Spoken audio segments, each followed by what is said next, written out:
For many Christians, one of the hardest things to understand in the Bible is the account of the creation of earth found in the book of Genesis. Over the course of the next 2 episodes, Dr. Parlow and Pastor Ben will analyze the text and provide further context and clarification on the 6 days that God formed the world. Let's join them now. Welcome back to When Fear Reigns. So glad to have you with us. I'm Ben Workentine, joined here by John Parlow, who's waving at everybody. If you can't see through the podcast, he's waving hi. I'm still a little, I'm still working through this whole idea of a podcast. I never can find the camera. No, it's here somewhere. I know it's here. I'm still looking. Today we're digging into a deep question with a lot of different facets and some pretty important truths to consider. So it's actually going to be one longer episode that we're going to break up and release over a couple weeks. Hope you can stick around from part 1 to part 2. But I think this is a big question with a lot behind it, and I want to dig deep in it, and I don't want us to gloss over anything. So we're really going to dive in. All right, John, before we get into the question of creation and is it really young earth, I got to hear your predictions for the Packers where this is releasing about a quarter of the way through the season. What do you think? I think you can take a Benjamin and put it down on the fact that they'll win at least one more game. Well, there you go. You heard it here first, folks. Absolutely.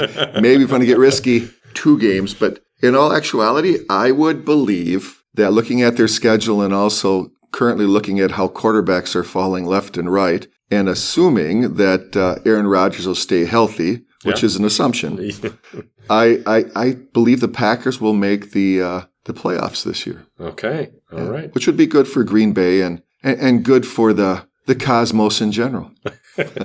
Wrong episode. Sorry. Wrong episode. Yeah, sorry. The Star Trek episode's coming up? Okay. Oh, boy. That would really be something, wouldn't it? I don't think so. Not unless Kirk and Spock are showing up, because all the rest are just wannabe Star Trek. Yeah, that's true. Chris Pine. Don't need to get into that. All right. So as we talk about creation, the origin of all things, we really want to dig into what are some of the theories out there. And I think I've got 3, but maybe there's more. One is kind of that humanistic evolution, Big Bang theory. Everything started from the singularity, exploded out. Okay, so there's one. Another one is kind of a deistic evolution, or I would say that's kind of an old Earth evolution. And then the third is young Earth creation. And like I said, maybe I missed one. But would you kind of walk through those? Yeah, there's a couple of them out there. And really they're iterations of each other. You have one that's called the gap theory. Okay. And for our listeners, the gap theory is there's belief that there's a gap between Genesis 1:1 and Genesis 1:2 when God created, and then the earth was around for a while, but then he created what we know as creation weekend starting in verse 2. Okay. And so there's millions of years, maybe billions, depending on who you talk to, between that time. Then there's theistic evolution, meaning God used the theory or the process of evolution to create his world over a long period of time, millions and billions of years. There's the day-age theory. You're familiar with that one, Ben? That's the idea that, when God talks about a day, it's really long period of time. And like an epoch. And they often use, or some people in this group would use 2 Peter 3, I think it's verse 8, where it says, a day in the Lord's view is like 1,000 years. They're taking stuff right out of its context because the Lord's just pointing out there that he's patient, unlike me and you. But he's got that. And then there's something new called today progressive creation. Maybe it's not so new, but it's getting more and more play. And that's the idea that, God created, and then, he kind of destroyed or let it die. Then he progressed and he created again, and it got better, and then he let it die, and then he created again, and it's starting to become more and more. And that's just a very probably poor summary of that, but you can take a look at that yourself. So ultimately, it's, God did it by the power of his word in 6 24-hour periods. God did it by the power of his word, but he used millions of years, which kind of works with what some people believe in the theory of evolution. Or God wasn't even in the process. It's from goo to the zoo to you, right? Nobody times nothing equals everything. That kind of a Darwinist view. Yeah. So kind of help us get in the minds of, if person A, person B, person C, we've got the full evolution, Big Bang. Person A, person B is that whatever form of God did it, but took a long time. And then person C is, 6 24-hour days. Help us get into minds. Why does person A think? What's compelling to the idea of this evolution, Big Bang evolution? I suppose for each person it'd be different. What was really compelling, what a lot of people do is they look at today's science and say, well, according to the fossil record, or according to the layers of sediment, it measures to be, let's just pick out a number, many millions of years old. And based on that, they say, well, the world has to be millions of years old. Therefore, the biblical account in Genesis can't really be 24-hour periods. It must be eons of time. And so they try to take their own Christian faith and their belief in that God's word is God's word and kind of mesh it with what they believe to be true in science. And yet, I'm sure people listening that are in a science area will note this as well, that a lot of the measurements we use to determine how long something's been on this earth, those sometimes are at best good guesses. And sometimes they're just scientism in practice. A good example is the different layers of rock and sediment. As far as I have been told and as far as I have read and studied over the years, what you see in the textbooks doesn't actually exist anywhere on this earth. That's really a compilation of a number of things they've seen, and it's really part of that hypothesis that, well, if this is here and this is here and this is here and this is here, this is how old it must be, coupled with the fossil record. And oftentimes you'll hear people say, well, okay, in this layer of strata, this is, let's just throw out a number, 30 million years old, allegedly. Well, you go, well, okay, that strata's 30 million years old. Okay, how do you know that? Well, from the fossils in there, because we believe there are 30 million. Well, that's kind of circular reasoning. That doesn't make a lot of sense. And then they'll use, well, how about carbon-14 dating or carbon-12 or on some of the carbon dating? Well, that's, again, up to about 50,000 years past that. That's a guess as well. That's not as accurate as everyone thinks as well. You can hear about the well-known times when they carbon dated a live animal or carbon dated a rock. They knew that was just whatever it was, and it was millions of years when in actuality it was like a few hundred years. So again, I think a lot of times scientism bleeds in, and because people don't want to be seen as, you just fell off the turnip truck, and you actually believe that there's a God who created everything out of nothing. Okay, well, you're not much of a scientist, and we've got proof. And remember, it's still called a theory. Evolution is called a theory, not a fact.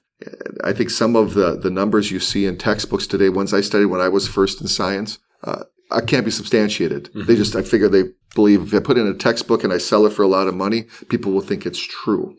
That's one thing. Another one is, I really hope that there's not a God. I hope there's a naturalistic reason for this earth, because if there's a God, we've talked about this in previous podcasts, then there's going to be some kind of moral standard by which I'm going to be measured, and there's going to be implications. And I don't want you telling me how to live my life. That's one of the things we certainly see in postmodernism and a relativistic truth where, well, what's right for you isn't right for me. But if God created us, then he's got a little claim on how we live our lives. That's really Aldous Huxley, right? The famous atheist said, I don't want God because I want to live my life by my choices. At least he was honest enough to admit that. And there have been other atheists that have said that as well. And maybe our listeners know of people who will say that when it comes right down to it, I don't want there to be a God, because then I'll feel guilty on top of all of my wrong choices. Then I got to deal with my guilt. And of course, Christianity says there's someone who dealt with your guilt, paid for your sin. That's Jesus. And that's a great way for us to share the faith. So those are a couple reasons. Maybe others could be, I wasn't ever told about Christianity. I don't know anything but the evolutionary view of how we got here. So because it's taught pretty early that worldview is taught pretty early in schools. Absolutely. That, you're on this earth and it's millions of years old and it's 4.5 billion or the universe is 11 billion or whatever number they have. When I was very little, I remember it started out not as old. And what happens is evolution continues to be seen by what we measure as not having verifiable truth or not a lot of it at all. You can interpret that. I think that what you find is they keep giving you more. Oh, it takes more time. Oh, we just need more time. And so they give you more time. And it's something I said before too, and that is science really doesn't tell us anything. And the scientific community doesn't. Scientists do. And all that data has to be interpreted. And so if I'm looking and I'm going in with my presuppositions and I'm going into how this world came to be and I'm looking at the strata, I'm thinking right away to myself, well, there can't be a God. So I'm going to have to somehow explain how this happened over eons of time. Now, from a Christian standpoint, for me, I have a different explanation for that. But I just want to take a look at what we can measure in science and what's the most plausible and the most probable explanation of how we got here. What does that point to? Which way does it point? To an uncaused first cause, God, or to something else? Something else, natural selection. I've been listening a lot to David Berlinski, who's he's an agnostic mathematician, philosopher. Lives in France right now. He talks pretty deeply, and sometimes I don't always keep up with what he's saying. But one of the hallmarks of, the stratification on the Earth's layers is this Cambrian explosion. He's really got some heavy criticism of the way that's been interpreted, which kind of leads me to my next question. If you go and listen to David Berlinski, first of all, you're in for an hour conversation with somebody who thinks at a really high level. Pretty intense. How do you, because the narrative and the textbooks, if you go to public school at any level, kind of propose this worldview of Big Bang and billions of years as fact without any alternatives. Where do you go for credible alternative explanation or interpretation of the layers in the? I mean, obviously the Bible, right, gives us background. There are people out there in the intelligent design community and creationism, but even people who are honest agnostics will tell you. Let me just give you a little something that I often quote when I get a chance to teach on this with David Berlinski, that agnostic physicist, as you said, right? He said this: Has anyone provided a proof of God's inexistence? Not even close. Has quantum cosmology explained the emergence of the universe or why it is here? Not even close. Have the sciences explained why our universe seems to be fine-tuned to allow for the existence of life? Not even close.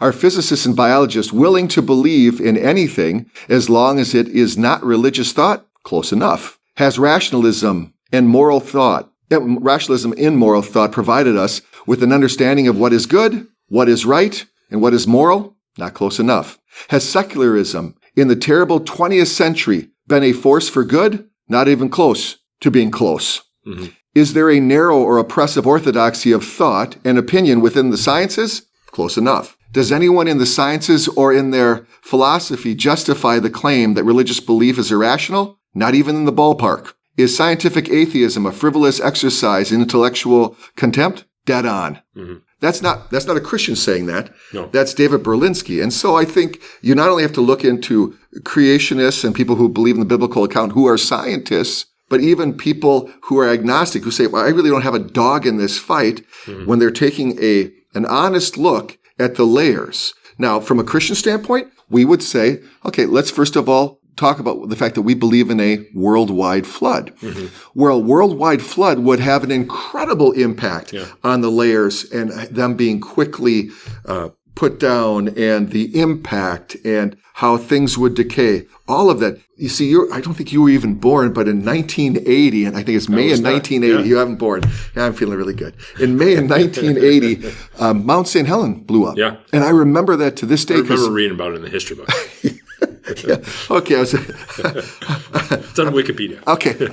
I'm in college. All right. Anyways, I remember that blew up. Okay. And what it did is it created a 1/64th scale of the Grand Canyon in roughly a 3-week period. Instantly, you had petrified forests. You had layers. You name it, you had it. Everything, and a big river as well. Everything that atheistic and evolutionary scientists said, it takes millions and billions of years, done in 3 weeks. Yeah. And that's why you won't find that a lot in the science textbooks at all, because I believe it just points to the fact that what we were taught with the layers on the earth and the crust.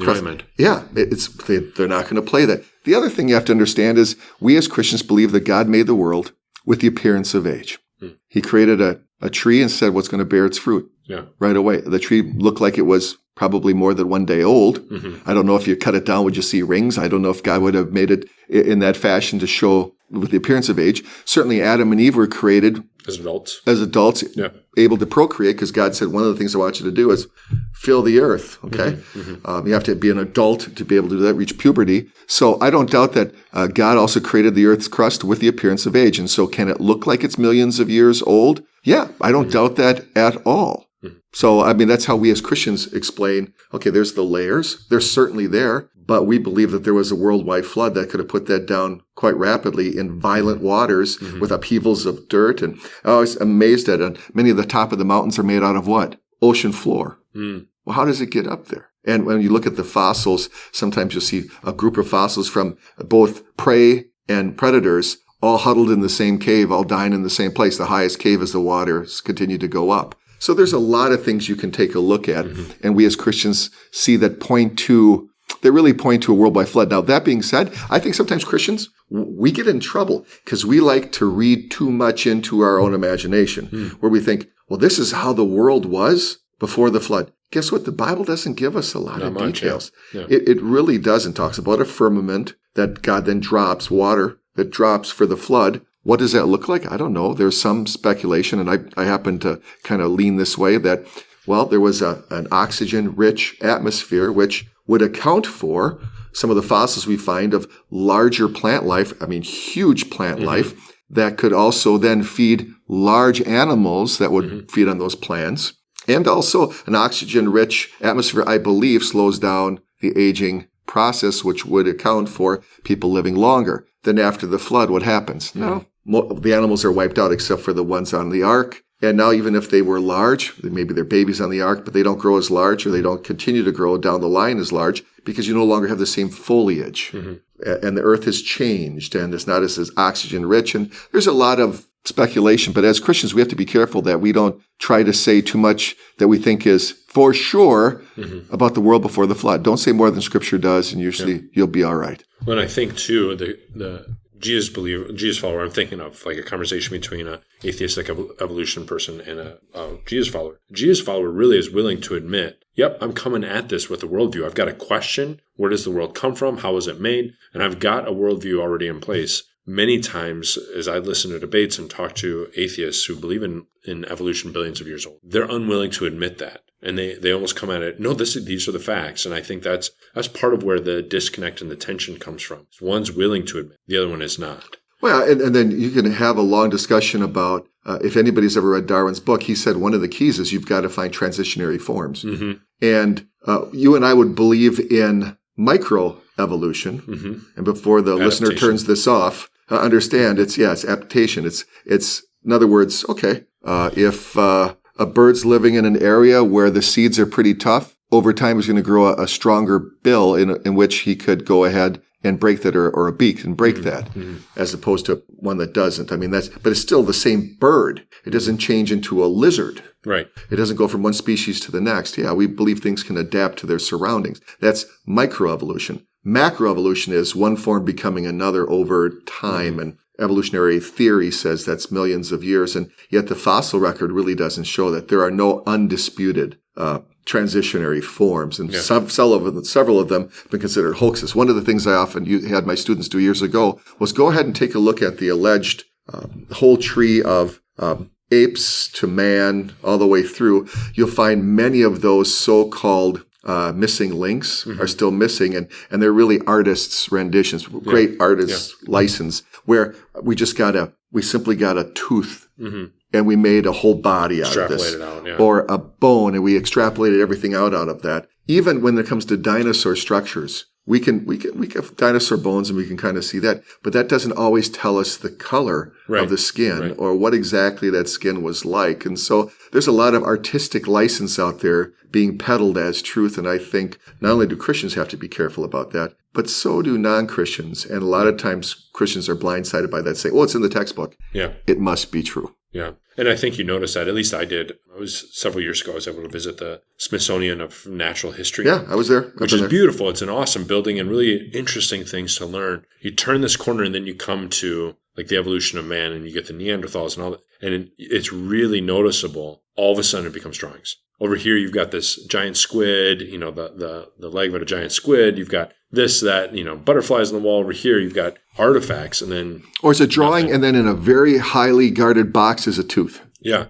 And to me, it really stood out that the nature of the evidence presented significantly changed. Yeah, I think if people do their own study on that, they'll find how amazing that there isn't evidence. It's just, again... I believe this, therefore anything I find is going to fit this narrative, even if it's absurd, even if it doesn't make any logical sense. But at that point, it becomes scientism, and it's my belief system.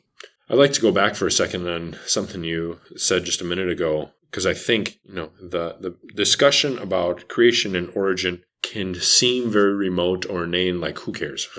Who cares how we got here? But it has implications. And this is kind of what I want to talk about next. The idea that you are a process of evolution, there's nothing special about you, you're going to pass, in the scope of billions of years, what are you? You're nothing. That had, especially as it really started to take hold in the 20th century, nation states and thought leaders. Well, communist governments. Right. And that's kind of when it, like, that kind of thinking led to, I mean, that's Stalin's thinking. That's Mao's thinking. That's Pol Pot's. Like, these guys, this is the outcome of having that worldview. Well, let's just take a look at the 4 things that you want to look for, that you want every worldview or world religion to answer. And I believe Christianity obviously does the best job. And that's origin, meaning, morality, and destiny. Yeah. Origin we're talking about. Okay. And it impacts the other ones. If I do indeed believe that I am nothing but mere chance, and that I'm molecules to man, and it's from a primordial soup, and I'm here, and it's just survival of the fittest, then I have a different view of life. And in fact, if I do believe in what you and I call, or what evolutionary scientists call, the survival of the fittest, I'm not going to value life the same way a Jesus follower is saying, no, I'm a special creation. God made all of this creation, and then he made man as the crown of his creation. And even after, and he said, I want you to use all of this creation for your benefit, but to my glory. And then even after the fall into sin, said, okay, it's impacted by sin, but you can still use it, and it reminds you of who I am and my wisdom and so on. But you're still the crown of my creation. You have a soul. You're going to spend eternity in one of 2 places. Well, that suddenly, I don't look at you as if I can rip you off, or if I can go ahead and use you for my benefit, because after all, survival of the fittest. And if that means I have to climb over you to get to the next strata in the business world, I will. As opposed to, you know what?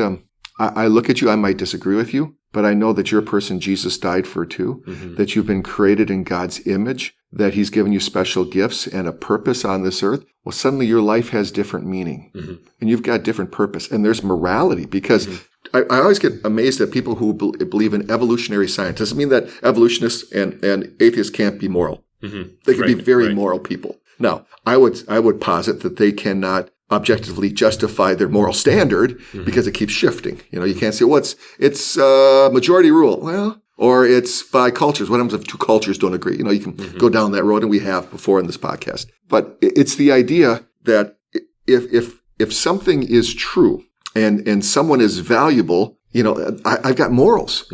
If it's just about me, my morals only fit me. They don't really impact you. Whereas from a Jesus follower, I go, okay, there's a higher being. There's God himself. He says, I'm to treat you in a certain way. Love my neighbor as myself. Rather than, I'm going to run over my neighbor and eat him, so to speak, if I need to get ahead. It does. It just impacts. And I think, personally, that's a large problem in our society today, where suddenly life isn't really considered that important, where I can kind of throw that away. Whether we're talking about slaughtering children in the womb through, hey, it's my right to do whatever I want with my body. Boy, that's just sad. Or, you know what? Grandma's kind of old. And old's, what does that mean? Is it 70 now? 80 now? What is it for you? You probably look at me, it's 60, right? So you're looking at that. And so, well, let's just give her the hot shot. Let's give her take the blue pill, grandma, or the red pill, You're not going to value older people. You're going to only value those people who can give you some kind of benefit. So I do think it has incredible implications, and that's just touching the surface. Well, and I recognize, if you get in this conversation as a Jesus follower with somebody, they're going to say, the millions that Stalin killed, millions that Mao killed, those are you're picking the worst examples and you're pitting them against the best. The problem I see is Stalin was extremely logical. That made sense. His purges made sense from an atheistic worldview. It's completely consistent. But that was in keeping with his worldview. Now, there have been Christians who have killed people in the name of Christianity, but that's not following that worldview, that world religion. Go to the Crusades, right? The classic example. I can show you where that doesn't follow. That was an abuse, right? I would say, and empirically, here's the passage, it is abuse. Slavery, another great example, race-based slavery. Christians can say, and Christians were the first to say, among the first in America to say, this is an abuse of God's word. It is not correct. Correct. We cannot do that. If you have the atheistic worldview, man, it's hard to justify standing against that, right? Or it might be a personal preference, but you can't say, here's our worldview. Well, a good example right now is in China, which is a communist country, and now their new prime minister or president or whatever he is, right now is very anti-Christian, vehemently so, and has no problem putting Muslims, 3.5 million of them in a concentration camp up north, in the mainland and about 1 million to 1.5 million Christians there. Why? If they threaten him or they don't care about human rights or that person doesn't have as much value as others do, that fits very much a godless mentality that says, well, God didn't put you here anyways. Yeah. From billions of years. Yeah, it's billions of years by chance. What does your thing matter? What is your Absolutely. Your life? Yeah. I think that matters a lot. Yeah. And I think we see the impact of that in our society. Yeah, 100%. Thank you for joining us on When Fear Reigns. Dr. Parlow and Pastor Ben will conclude their conversation on the next episode. Subscribe to make sure you don't miss it.